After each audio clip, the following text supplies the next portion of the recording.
Hello ဒီနေ့တော့ဆိုတော့ဟန်နာဆန်ဝင်တရားပေါ်ရောက်နေရပါ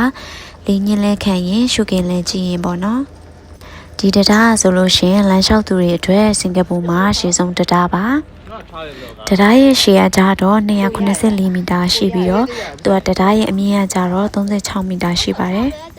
တရားရဲ့ပုံစံကြတော့သူကလှိုင်းပုံစံဖွဲ့စည်းတည်ဆောက်ထားပါတော့ဘီနာကလှိုင်းတုံလေးမှာလည်းထိုင်လို့ရပါတယ်ထိုင်နားလို့ရတယ်ပေါ့နော်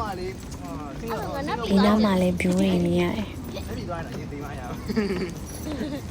ဒီဘောကနေဆန်းစစ်ကြည့်ရင်လည်းရမ်းလာရောနော်အခုကတော့ဆူလိုလာတဲ့အချိန်ကဆန်းစစ်ကြော်သွားပြီတစ်ဖက်ကကျတော့တစ်တော့အုပ်ရဲလှအောင်မြင်ရတယ်တစ်ဖက်ကကျတော့မရီနာဘေးတို့ဆန်တိုဆာတို့မြင်ခွင့်အလှအောင်မြင်ရတယ်ပေါ့နော်ညနေဆောင်ဆိုတော့လေးလေးတဖြူဖြူနဲ့ပါဒီပေါ်မှာ